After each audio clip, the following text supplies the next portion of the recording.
नमस्कार, मैं हूं पवन त्यागी।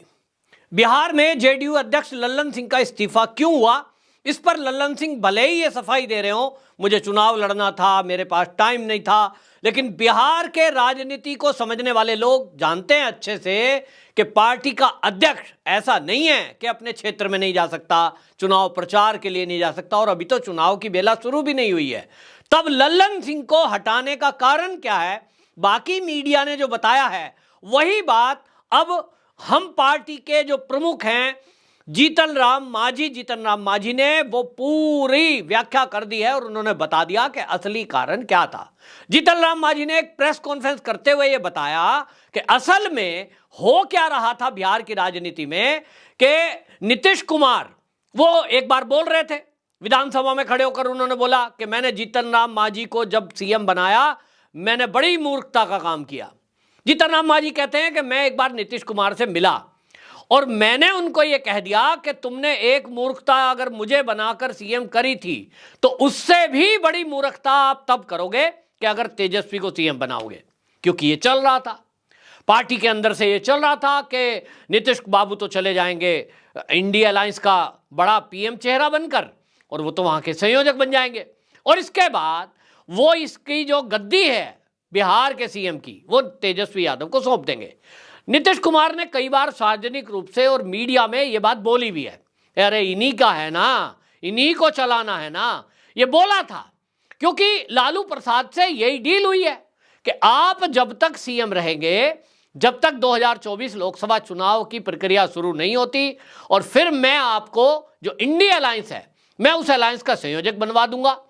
अब संयोजक बनवा दूंगा, पीएम चेहरा बनना और संयोजक बनना दो अलग अलग बातें हैं, लेकिन शायद इनको लग रहा होगा कि संयोजक ही पीएम चेहरा होगा, और इस बात को लेकर इन्होंने समझौता कर लिया कि ठीक है तब तक हम सीएम रहेंगे, उसके बाद तुम्हारा बिटवा रहे।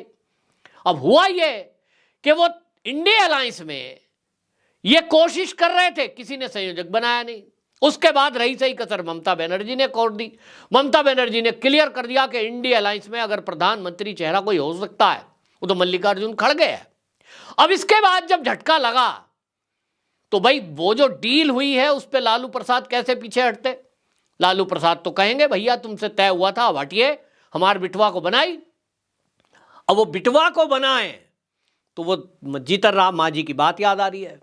जीतन राम मांझी ने ये बाकायदा प्रेस कॉन्फ्रेंस में बताया कि मैंने कहा था, और ये बात नीतीश को भी समझ में आ गई होगी कि जिस तरह से उन्होंने अभी सत्ता चलाई है लालू के साथ मिलकर, जितना भी बिहार के अंदर अपराध हुआ है उसका ठीकरा किसके सिर है? नीतीश कुमार के।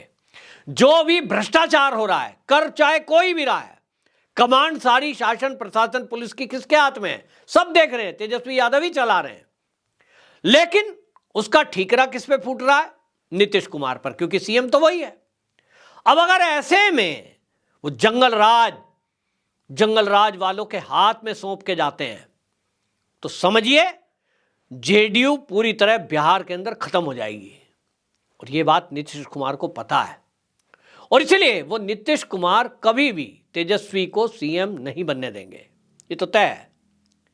अब जब ये पता लग गया लालू को कि भैया ये तो कुर्सी छोड़ने वाले हैं नहीं, तो उन्होंने पार्टी का अध्यक्ष लल्लन सिंह से ये कांटेक्ट किया। कई मीटिंग जो हुई हैं, मीडिया में कोई झूठी खबरें नहीं चलती। लल्लन सिंह भले ही मीडिया को दोष दे रहे हैं, मीडिया गोदी मीडिया, ये तो मीडिया खामोखा अपनी न्यूज़ बनाता है, प्लांट करता है, और जी देखो मोदी से डर गया है, मीडिया को दबाया हुआ है। वो भूल गए कि जब वो रैली में खड़े होकर मीडिया के दबाव की और मीडिया को डराकर अपने हित में न्यूज़ छापने की बातें कर रहे थे, तो वो भूल गए कि बिहार की ही सरकार ने मनीष कश्यप को उठा करके जेल में डाल दिया और उसके ऊपर एनएसए तक लगा, उसका घर कुर्क कर दिया। काहे? क्योंकि वो आपके भ्रष्टाचार को उजागर कर रहा था। लल्लन सिंह का वो बयान वो पार्टी में खड़े होकर दे रहे हैं, बौखलाहट दिखाई दे रही है कि अब बाहर कर दिया तो अब करें क्या। जीतन राम मांझी ने पूरी पोल खोली है कि देखिए ये बात ये है कि लल्लन सिंह 12 विधायकों को लेकर के पार्टी तोड़ने की पूरी कोशिश कर रहे थे।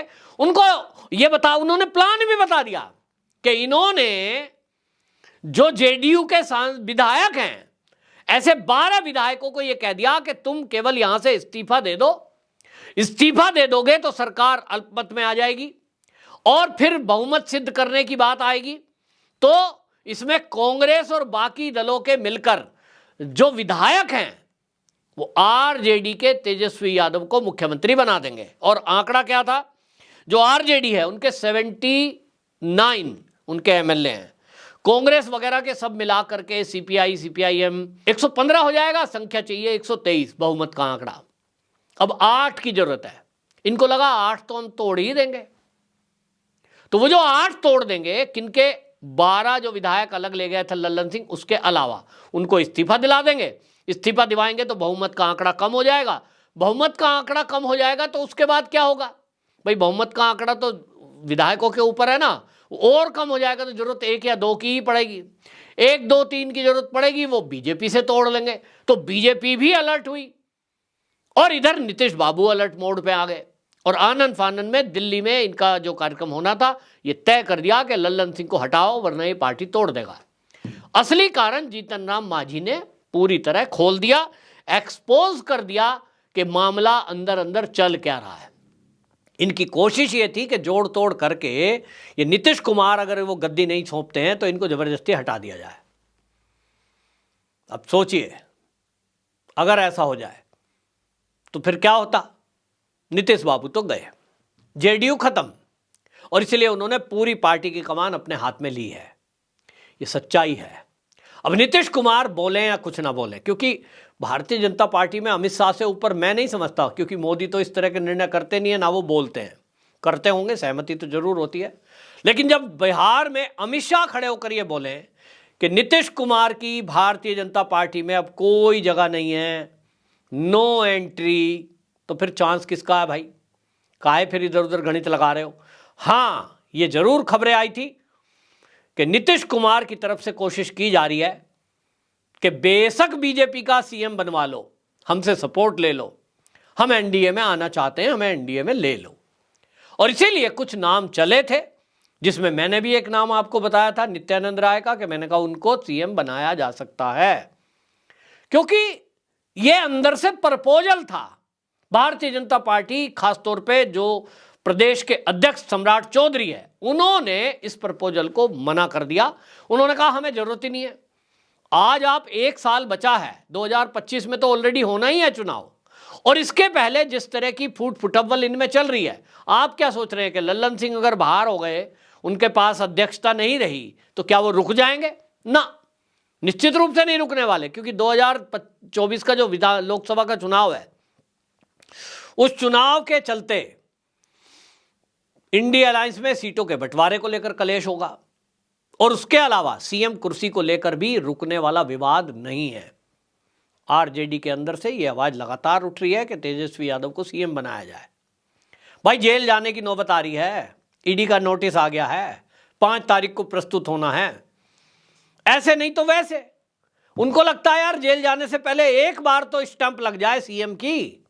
वो सीएम की स्टंप लग जाए, लेकिन लगेगी कब? जब नीतीश कुमार कुर्सी छोड़ेंगे। अब ऐसे नहीं छोड़ेंगे तो फिर फायदा क्या है उनको सीएम बनाए रखने का?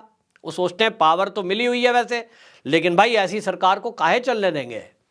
और यही बात है कि नीतीश कुमार को ये पता लग गया कि सरकार गई, और जब सरकार गई तो जेडीयू भी गई, क्योंकि टूट तैयार बैठी है। भले ही वो अध्यक्ष बन जाएं, वो क्या होगा, पार्टी की प्राथमिकता सदस्यता से खत्म करेंगे।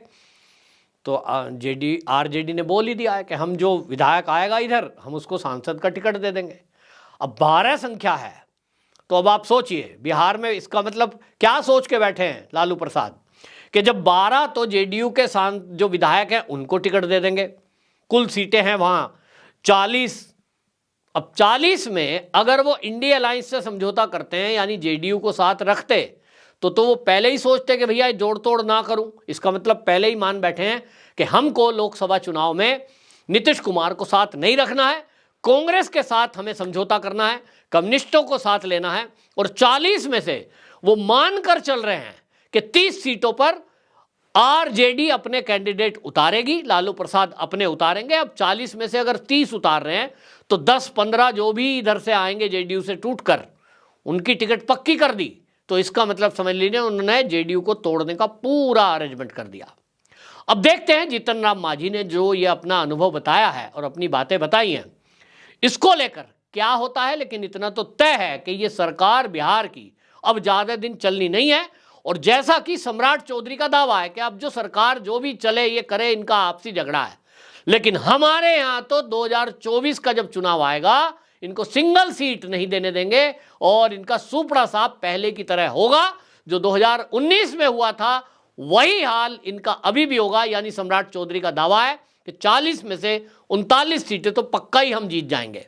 अब ये माहौल अभी और बनेगा जब श्री राम जन्मभूमि में प्राण प्रतिष्ठा होगी राम जी की मूर्ति की। उसके बाद क्या माहौल बनता है कोई सोच भी नहीं सकता, अभी नहीं सोच सकता। लेकिन आप देखें उसकी एक झलक 30 तारीख को मिल गई जब अयोध्या में रेलवे स्टेशन गए थे मोदी जी ट्रेनों का उद्घाटन करने, एयरपोर्ट का उद्घाटन करने, और जिस तरह से रोड शो उन्होंने किया था उसका पूरे देश और दुनिया पर असर हुआ है। उसके बाद आप देखेंगे कि बिहार की जनता भी अयोध्या उमड़ेगी, मूड बदलेगा। और ये जो उल्टी सीधी बयानबाजी कर रहे हैं ना ये लालू की पार्टी के लोग, जेडीयू के लोग, ये सब उखाड़ फेंकेगी जनता। केवल राम के नाम पर वोट पड़ेंगी और वो जाएंगी बीजेपी को। आपकी क्या राय है कमेंट बॉक्स में जरूर बताएं। वंदे मातरम।